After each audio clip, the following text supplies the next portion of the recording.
You're listening to the Freio Music Podcast. To the Freio Music Podcast.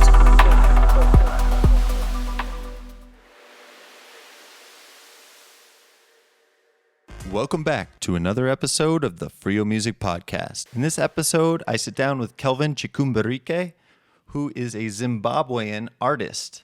He was touring the United States on attending a Zimfest in Oregon. I met him in Colorado along his travels and tour through the U.S. So I'm very grateful that we crossed paths, and I could not pass up this opportunity to chat with Kelvin about his music. We ended up recording his first ever song here in the United States. So I am thrilled to bring to you this episode. You'll hear some original, never before heard music. So stay tuned. My name is Kelvin Chikumbirike. I am from Zimbabwe. I'm a 29-year-old man, musician, teacher, performer, and yeah. Nice. And were you born in Zimbabwe? Yes, I was born and bred in Zimbabwe, Harare. In Harare. Yes. Okay. And you still live there, correct? I still live there, but for the meantime, I'm on a musical tour here in the United States of America. Great. And what sparked the tour in America? Well, I came here to teach mbira and marimba at Zimfest. So yeah, they called me to deliver some lessons, and now I'm doing the lessons and also the workshops and the lecture demonstrations for the mbira and the marimba instrument, wosho, and also the drum. And what is, you said Zimfest? Yes, Zimfest. Where is that? In Oregon. It happens in Oregon, yes. Okay. I think it's a yearly thing that happens in Oregon there at the University of Oregon. Okay. In Eugene? Eugene. Okay. Yeah. And have you been there yet, or is that your next stop? I've been there. I've been there from the 8th until the 11th, I think. Yeah. Great. So you were in Oregon, and this is your first time in the USA? This is my first time in the USA. This is my first international trip. And yeah, it happens to be in the USA. It's good. Amazing. And so how did Zimfest contact you to get you across the seas? Well, I applied, and they looked through my profile, and they just accepted me, and they sent me an invitation letter, and I came. Nice. And they found you. How did they find you? Well, my social media, my Facebook page, they went through all that, and as you apply, you give them somewhere to look for. So they went to my YouTube channel, and yes. And so you've got some videos on YouTube. I've got some videos on YouTube. Yes. Also on Twitter. I'm also on Facebook. I'm also on. Yeah. Was it nerve-wracking getting that call or getting that invitation saying, come to America to play music? Were you excited? Were you nervous? How'd it go? I was so excited. It has always been my prayer that I get invited to international platforms and festivals, to show my talent and to share the music, the Zimbabwean music, our culture, and our tradition as well. Nice. All right, let's go back to your early childhood. What is your first musical memory? Well, my first musical memory, it was when I was 6. My brother took me to actually he gave me a chance to play the ngoma in church, drum, and it was my first time. And I just took the drum. Oh, everyone loved it. Everyone loved it, and it was and from that day on, I continued to come to church and to play the drum. Yeah, so yeah, when I was almost 6 years. Okay, and your brother is older? Yeah, I was older by then. I was almost around 21 or something. Okay. Yes. And he's been playing music for a while? Yeah, he only used to play drums in church, not music as such, but drums in church, Okay. Yeah, I used to go to Anglican church. back in Zimbabwe. Nice. And so that got you excited to go to church again because you got to play again. Yes, I'm excited. I go to church now. In church, I'm going to a different church, but I play acoustic drums. Nice. Yes. So when did you pick up the other instruments? Well, it was only in 2016. Okay. That is about some few years ago. It was not so long ago, but yeah, I when I took my first instrument was the mbira, and I pushed so hard to make sure that I reached my goal. I knew where I was going. Yes, I had a vision of where I was going. And how did you get your hands on your first mbira? Well, I had gone to school to further my education as a teacher at Belvedere Technical Teachers College. That's when I picked up this instrument. I loved it, and I saw a great vision. I saw a lot of traveling. I saw a lot of popularity. I saw a lot of fame in this instrument, and it's starting to show up now. You see, I've traveled from Zimbabwe to United States of America, which is, to me, is the beginning of the international traveling. And what were you in school to teach when you were training? Oh, I was training to teach science. Science? Yes, biology and physics to high school students. Okay. Yes.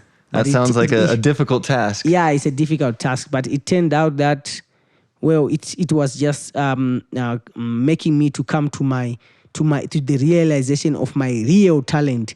That is the music part, marimba, and the mbira instrument.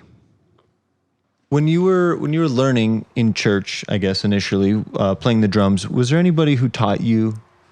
Well, different it's like rhythms or patterns? My mother used to play ngoma. Almost all my family members, they play ngoma. So it's a thing that I used to just watch them do, and we tried them together, and it just like it was kind of running in our blood. Yeah. Yeah, so to say. Yes.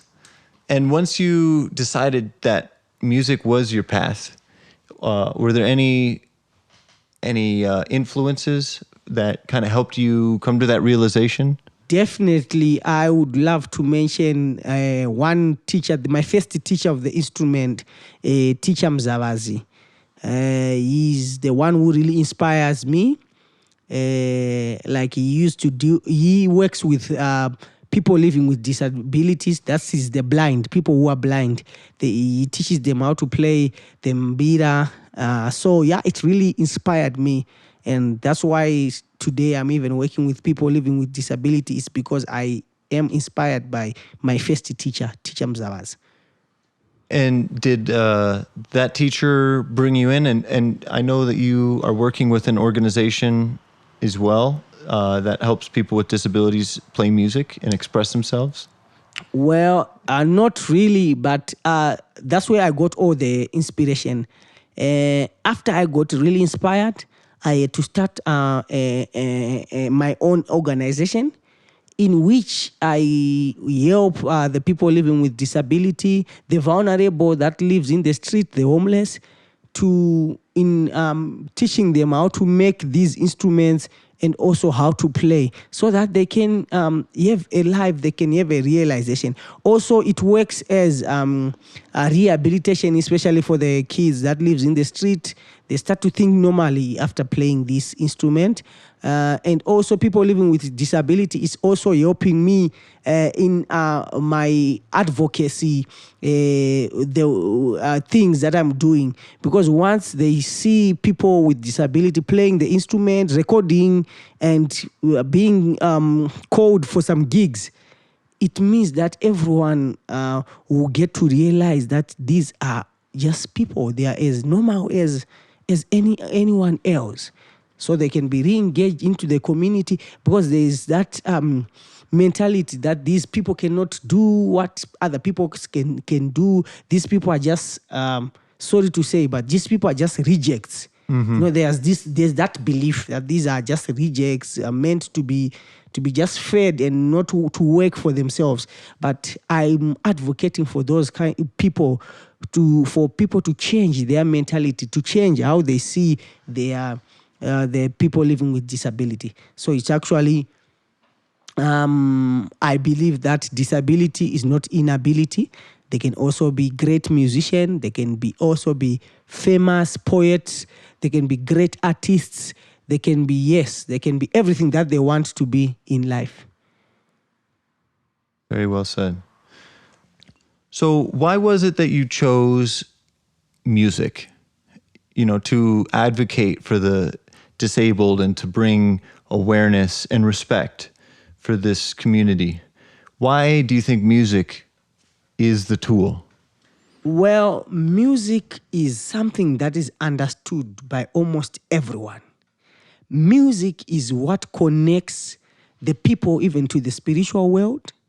So it means that music can make people understand better. Musicians are almost the mouthpiece of the people. So music is the best thing that I can use. Actually, to say, I can broaden it up, not just music alone, but the art as a whole, because we also teach art, how to draw, how to make some beads, how to come up with something from nothing, how to make just to design, come up with some funky designs. Yes, something like that. So to actually say is art speaks louder than anything else.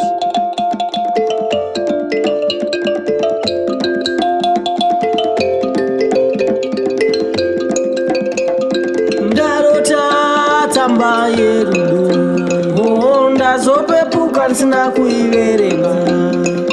Ndarota tsamba yerudo, ndazopepuka ndisina kuiverenga. Tsamba yerudo, ndarota tsamba yerudo, ndazopepuka ndisina kuiverenga.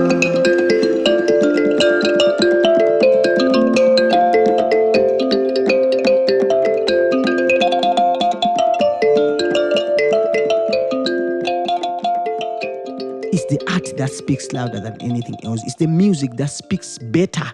It communicates better to the spirit of the people. It communicates better to the minds of the people, to the body, to the soul. So that's why music, especially traditional instruments like these, they are also associated with our culture. So in our culture, in our Zimbabwean culture, we respect every human being.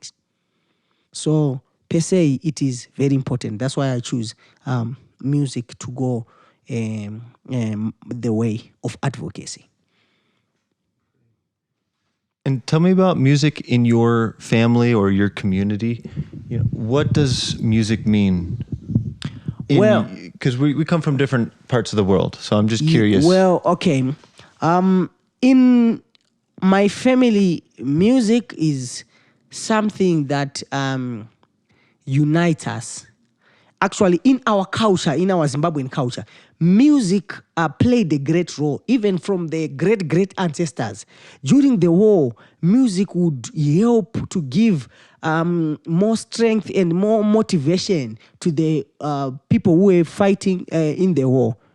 Music can be used to motivate even people who are playing sports. Our national team, when it is playing, we can sing for them. So music is part of our culture. It's very important to us. And also music was used to communicate between us and our ancestors. So it's very important when you sing, especially the instrument that I play, there is a great connection between the spirituality of a human being and the ancestors with these musical instruments. So I might be using the wrong terms here, but in a way, is it able to connect you to the spiritual world? Definitely. That's a yes on that one. And do you feel that it brings you closer, or can you communicate it brings you closer. You can even communicate with your ancestors using this instrument. In this particular one, and you're pointing at the mbira. Yes, this is the mbira and also the marimba. Like during at the down before, the mbira was used to. It was the instrument that was used during the ceremonies for communication with the ancestors, called biras in Shona, where people could go and worship their ancestors before the coming in of many different religions from different parts of the world. We used to worship God through using this instrument to worship. That was the instrument that was played so that people could get connected to their spirit, to their roots. And so, are you a religious man? I am a truly religious man, but I'm not that too deep. But yeah, I understand the some areas of religion. I really understand, and I've got a way I understand things, which might not seem to be good for everyone, but I've got my own way of understanding things. I know the importance of my ancestors. I know the importance of the great those who passed away.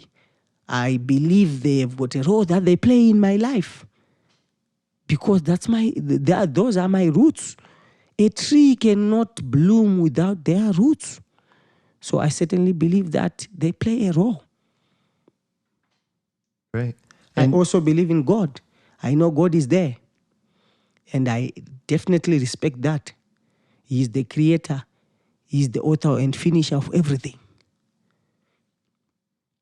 And so going from, ancestors towards the future, do you think music has the potential to impact the future? Definitely. Music is an unchanged tool that no man can change. Music is the kind of it's part and parcel of the humanity. Music is part and parcel of the humanity. You cannot separate humanity with music. Music is the one that brings the trends. The way we think, it comes from music. The way we dress, it comes from music. The way we perceive things, it comes from music. And as I said before, the musicians are the mouthpiece of the people, and people, they are more influential to the people. They influence the way the people think, the way the people see things, and the way the people move with their life. So music shall forever be there and shall influence the future, shall influence the culture, even the world trends. As you know, the world is becoming a global village. People will start to speak with one voice through music. Amazing. Thank you. You said it very eloquently. Thank you so much. So tell me about a major event or turning point in your life that you had to overcome and how you overcame it. Well, a turning point in my life. That's a good question. A turning point in my life was when I get to touch the first mbira. It really changed my life, the way I see things, the way I see people. So yeah, it was almost like getting the mbira. It opened a lot of opportunities for me, for my family. I've been, it was like it made me to be covered by the newspapers back in Zimbabwe. I was written in a popular newspaper called The Herald, which was something that not even myself was expecting. I have gone for radio interviews on almost all the channels in Zimbabwe. I've been covered by the Zimbabwe Broadcasting Corporation, which is our national television, which is, if I was not playing mbira, I don't know what else could I have done to make sure that I get all those media houses to come and follow me and ask for an interview for me. Also, I used to play soccer, but then the opportunities were quite limited. So when I turned to this, I'm seeing an open heaven. And I think just getting to play and to know this instrument, it has been a life-changing moment. I've seen life-changing from the way I think, from even the way I feel about people. This instrument has really, rejuvenated my desire to live more, to live longer. When you don't have really something that is clear, if there's no light at the end of the tunnel, you tend to be just weak. You won't be focused. You'll be just doing what we call in Zimbabwe chindoendao. Chindoendao, it means I'm just doing things just for the sake of doing things. So with this instrument, I'm not doing chindoendao. I now have got a vision. I now know that, a lot of people shall have new ideas through this instrument, through this music that I play. So the mbira was a turning point for you. Definitely. But what other instruments do you play? Well, I'm a cultural man. I play a lot of African instruments. The list is quite endless per se. Okay, let me do this. I play mbira. I play marimba. I play wosho. I play drums. Djembe. I also play acoustic drums, and currently I can say I'm playing an acoustic guitar. Yeah, but a lot of percussion instruments, even the instruments that I have not seen, I know I can play. Instruments from some other part of the African community. Yeah, I think I can play those ones. I've been exposed to the kora. And I liked it. I think I can play that one. Yes, as well. Nice. And that's not to mention your voice and all the shakers that you love to play? Yeah, definitely. Shakers. I think I'm a master of shakers. I've mastered the art of playing wosho. So, I love them. And do you enjoy the challenge of picking up a new instrument? Or do you see it as a challenge? Well, I don't see it as a challenge. I see it as more exposure and getting to know a lot of stuff. Because on the instrument, on each particular instrument, it carries a history. It carries a certain understanding with it. So when you get to, I don't just pick up an instrument and start playing it. I have to understand the history. Who created that instrument? Why did that instrument came up? So it's good for me, it's a learning process. Each time because I get to understand even the history of its origins. I get to understand the people that played it, how they played it, why they played it. So yes, I love getting into new instruments, especially traditional instruments. And how do you dig up the history behind the instruments? Well, word of mouth, I usually ask people, and I can also go on Google and try to find out the origins of particular instrument that I'll be playing. I don't want just like to play an instrument for the sake of playing. I have to understand the myths behind that instrument. I have to understand where is it played. Like there are some instruments which are particular about where they are played. For example, I can talk of the mbira. It carries a lot of history. So yeah. Can you give myself and the listeners a short version of that history, just like condensed into a couple minutes? The particular type of mbira that I play, it came from Mozambique. In Zimbabwe, it came in 1963 by a person called Jack Tapera. And initially it had 13 keys, but now it has been improved to 15 keys. And people have set it as a standard for 15 keys. But yes, I've played. The mbira makers have made even a 19-key mbira. So yes, this is the history of the Nyunga mbira. That's how it came in Zimbabwe, and it was started to be played at a college called Kwanongoma College in Bulawayo.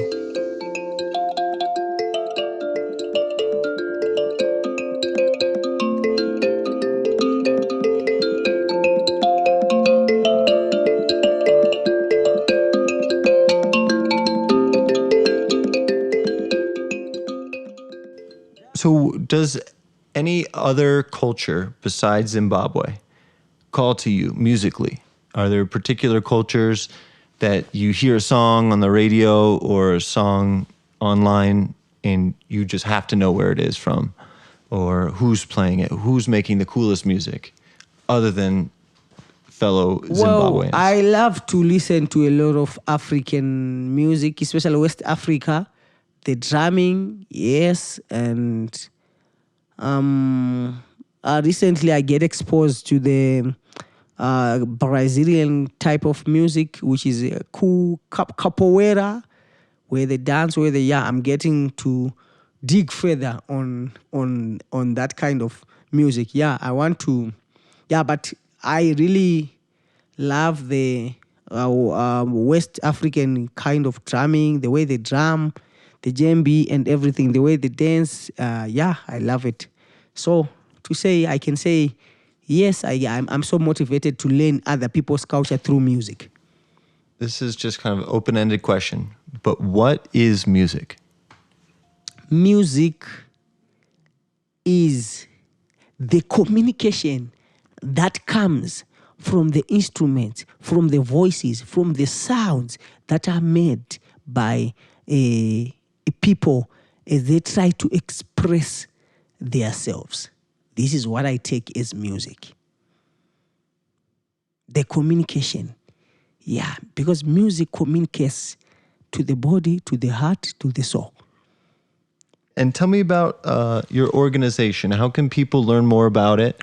And where can they find and perhaps support you? So we are on Facebook. We are on Twitter. We are also on WhatsApp and what do you call that? The Instagram. Instagram. Yes, yeah. Thank you for that. We are on Instagram. We are free to engage with anyone who wants to help us, who wants to know more about the instruments, who want to know more about disability, because we deal with people living with disability, who wants to know more about how Zimbabwe is doing it when it comes to what we call disability issues. We are still lagging behind. We are lagging behind. As I came here, I saw a lot of differences. There's still a huge gap. We still have got a lot of things to learn and implement, especially from here, United States of America, like integrating the people with disability is something that is not yet common in Zimbabwe. Here you see the buses, they've got ramps.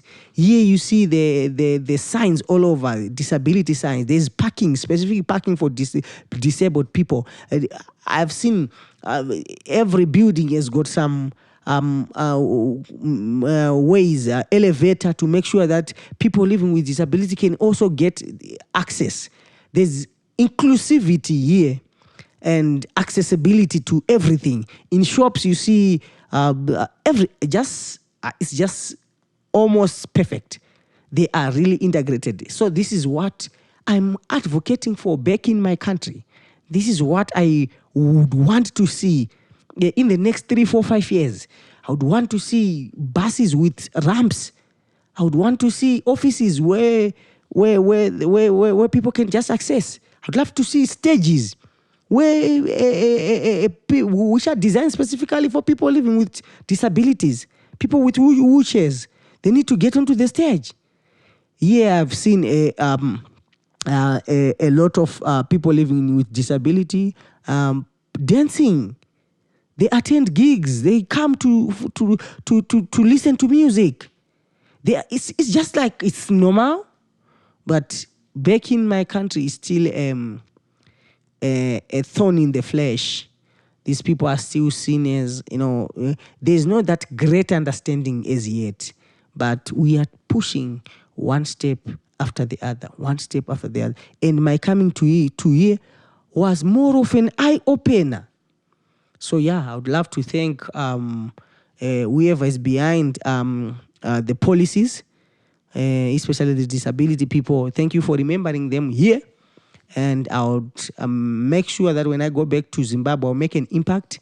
And my message to even the all African people or all the world, disability is not inability.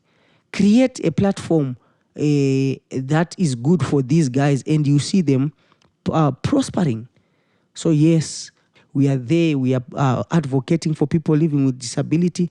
We also need your help. We are open. We need people who come in financially with ideas, with materials, and we can help grow the disability community to a big community that is well recognized and well respected. Great. And when you arrived in America, obviously it's a very different country. Was there anything else that really stuck out to you other than the accessibility for the culture? Well, yes, a lot. I'm still astonished. The people here, I have not met. I've just met. I think I'm just. I don't know if it's me, but I'm meeting good people always. People who are willing to help. The first time I went to New York, I had to get down and up into about 6 trains. But there was this old man who just offered himself to say, "No, I will help you to go to reach your destination." So I'm meeting nice people here. I'm meeting a lot of nice people, a lot of just good people. That's one thing that is really amazing. People who are willing to help. People who are just, who cares about humanity, who does not really look at people and say that this is just a thing. It's people who really have got heart. This is what really amazes me. In Zimbabwe, yeah, if you meet a stranger, you treat him as a stranger. But here, if you meet a stranger, I have not been treated as a stranger. Personally, I'm talking on a personal ground. Mm-hmm. I have not been treated as a stranger by anyone. It looks like everyone is just accommodative. That's one particular thing I like, which really astonishes me. And a lot of new things. The technology here, yeah, it's like a cut above the rest. I've not seen there are a lot of machines that I've not seen. Their transport system is just perfect. The buses, they are on time. Everything looks like it's good. It's good. It's well managed. You see the roads are perfect. They are worked on. There are a lot of potholes. And yeah, I have not seen anything that I can say. There's a lot of recycling that goes on. It is a culture here. Everyone has been taught how to recycle things. They've got different bins: compost, recycle bin, landfill. Then landfill. So this is something that is amazing. It's something that is amazing, and I would love to say hats off for all the Americans for making sure that the climate is protected, is conserved. Well, I don't think we're the best example in the world. We're certainly using, as per person, we're using much more resources than many other places in the world. So I'm so glad that you've been treated so well, and thankful that you've had that experience. But I think a lot of people in America like to complain, and some people would not see things with the same eyes. Of course, yeah, definitely. And definitely. So I'm glad that you're taking in the positives. Oh yes, definitely. And based on the differences between home and here, like what what should people who've never been to Zimbabwe know? Like, what would you like to explain about home to somebody who's never been? Well, to say, one thing that I would love to say is, Americans, you are blessed. You are blessed to be living in a country where there is electricity every day from 24/7.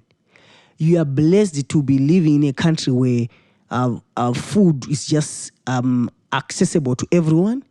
You are blessed to live where there is tap water and hot water per se that comes in your tap. In the most, especially to speak about Zimbabwe, things have not been really good. To say we do not have electricity, like we can have electricity for just about 8 hours in a day, and they come in the evening. Water, is something that we cannot really talk of, especially in my area that I live. There's no running water, tap water, and just basic things are getting bad now. They're becoming very expensive. You can't afford a decent meal. Worse off, a better life, like to have, if to be, I want to say you are blessed. I wouldn't want to go much into that because I'll end up crying because of what I see here. You have got shops which have got you have got a lot of choice to choose from. If it is bread, you've got a lot of bread to choose from. If it is food, you've got a lot of choice to choose from. But some of us, it's becoming difficult even to have a decent meal back there in Zimbabwe. But so that's why I said you are blessed. You must thank God for what you have and expose yourself to some countries. Do not be just like enclosed to the American circles. Go to Africa and see how other people are doing it. Go on YouTube and check other countries how they are doing it. It's also good for you. You learn to appreciate what you have. Yeah, but I really feel you are blessed, guys. You've got a good country which you need to conserve, which you need to just keep as to guard. Yeah, that's all I can say about the difference between us and home. This is like a palace. You are coming from a very should I say a very low, and you jump into a palace. This is like the best description that I can give from Zimbabwe and the Americans. You are blessed. But I certainly hope and pray that things will change for the next generations so that they will see the good about life. Yes, because right now, it's painful. It will make me want to cry, but I wouldn't want to cry in an interview. I'm a man, so yeah, things are not well. Hope. I don't know who I can pin hope to except for God. On God, I know God He makes everything possible. So yes, there is hope. And it's amazing that your story and where you're from, and you're now sitting in America, playing music and sharing and spreading your message. So how are you able to do it, and how could somebody else, an aspiring musician, maybe somewhere in Africa, how could they make it? How do they get to the next level? How do they expand internationally? How did you do it? To say the least, if you continue to work hard and work hard as well, because working hard is something else and working hard is something else. Working head? Yes. So is that like saying working on your mind? Yes, you have also to think and you have a vision. As a person, where do you want to go? What kind of a message are you singing for the people? People do not just accept everything. Yeah, people are particular about what they listen to. So whenever you're doing your music, it has got to be appealing, especially to people. So it's difficult, because there are generational gaps. The young, the adults, the working class. So you have to really make sure that you try by all means to make music which is appealing to almost every generations. I think that's one secret. Then also use your social media. The world has gone a global village. So you can be the best, but if you are not on Facebook, how are people going to to notice you? If you are not on Twitter, then it means we will not know about you. Upload your videos on YouTube so that you get popularity. There is no way that you make it internationally if you are not on social media. No one will know you. So you have to just expose yourself, work on your marketing, work on your social media. Yeah, and it will come. And also I believe in God's time. God has got time. I really wanted to come here. I tried to organize some international trip, but nothing was coming out. But when it's God's time, it's just not even a problem. And I'm hoping to go back and make an impact and to deliver what I have learned here, what I have seen here. It's a lot. I'm pegged and ready to deliver back in Zimbabwe, and especially in my community. So I will start in my community and it will grow to all parts of Zimbabwe. Great. And what do you attribute your break or getting noticed for the ZimFest in Oregon? You said YouTube. YouTube and particularly Facebook. Okay. Yeah, Facebook and I think. How did you get in the newspapers in Zimbabwe? Yes, it was also Facebook. You see, it was also Facebook and going for events. Sometimes you can go to an event, play for free, and you get noticed there. So sometimes you start small. Go to those events. Local. Ask for local events. Ask for a permission just to play even 1, 2, 3 songs. You never know who is watching. Yeah, you don't have to be always like, I want to get paid for a gig. Sometimes play for free so that you get exposed. You don't need to always be paid, at least at first. You need to get noticed. That's true. And then you need the self-respect and self-worth to ask to be paid because you deserve to be paid. But to get your foot in the door, that's a phrase that we use in America, get your foot in the door, you need to be noticed. And sometimes you need to work hard for free to get noticed. That's true. So tell me about some of the gigs that were influential or like a turning point. All right. I played at Haifa 2017. That's when I met this other friend of mine who is Polish. She plays violin. That's also, I met a journalist there who loved my art. I also met a friend who taught me how to use the email, how to carbon copy, how to blind carbon copy, how to search for a campus contact. Because if you want to apply for a festival, you have got to go to the company and profile and apply.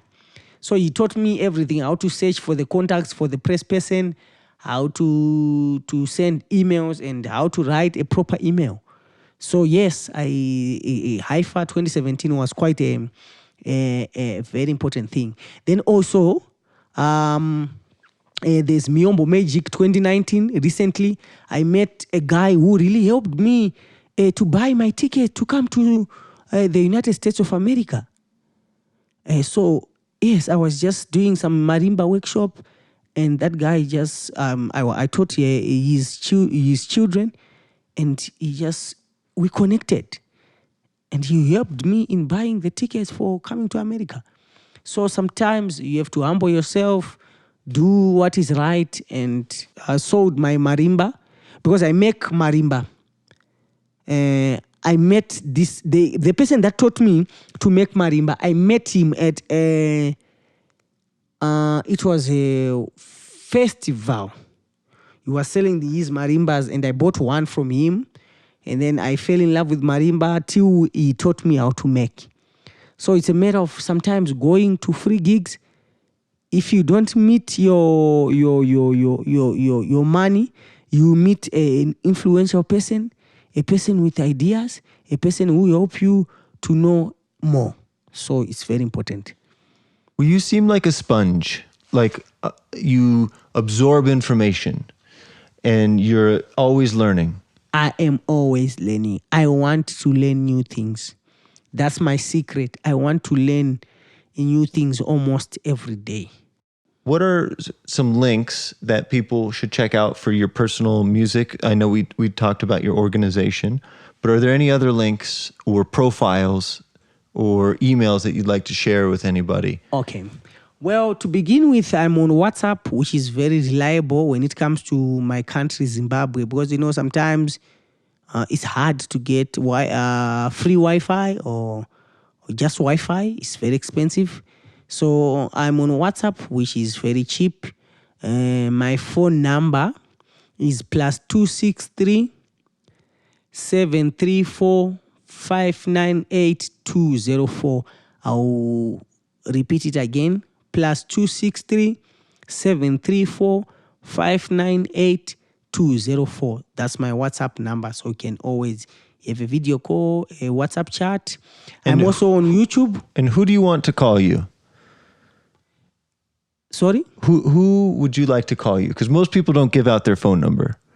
Well, everyone who is willing to get information about my organization, everyone who is willing to support, everyone who is willing to get free advice on how to make it as an international artist, everyone who wants to share ideas with me, I'm free. I'm an open-minded man.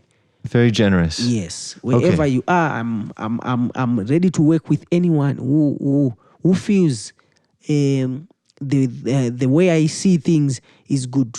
Who feels that disability, people living with disability matters. Anyone who feels that traditional instruments matters, they can call me and we can chat. Also, I'm on email. My email is Kelvin Chikumbirike @gmail.com. I will spell the Kelvin and the Chikumbirike for people so that they can really understand. Kelvin is in the degrees, temperature, Celsius. That's KELVIN. Chikumbirike, CHIKUMBIRIKE @gmail.com. Then I'm on YouTube again as Kelvin Chikumbirike.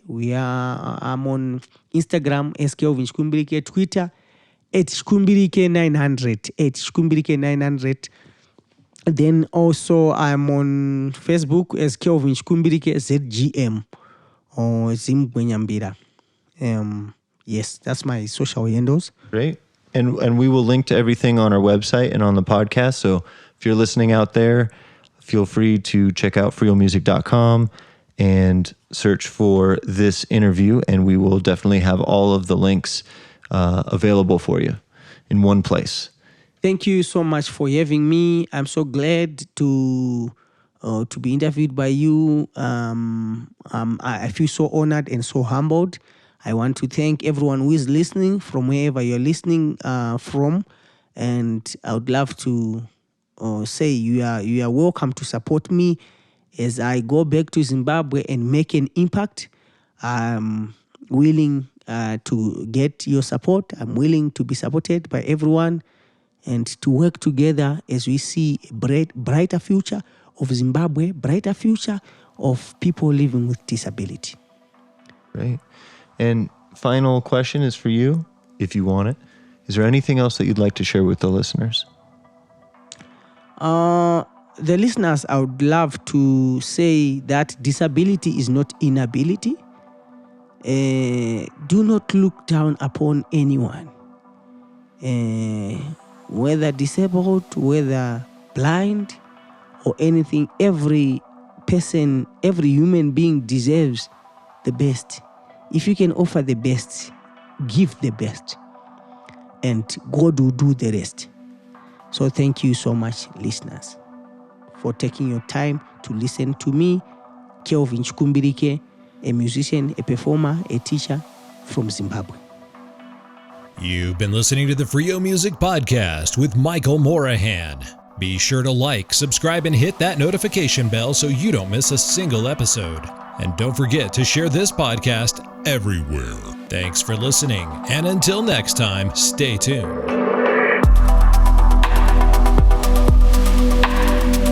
Freio Music, Freio Music, Freio Music, Freio Music. You are listening to Freio Music.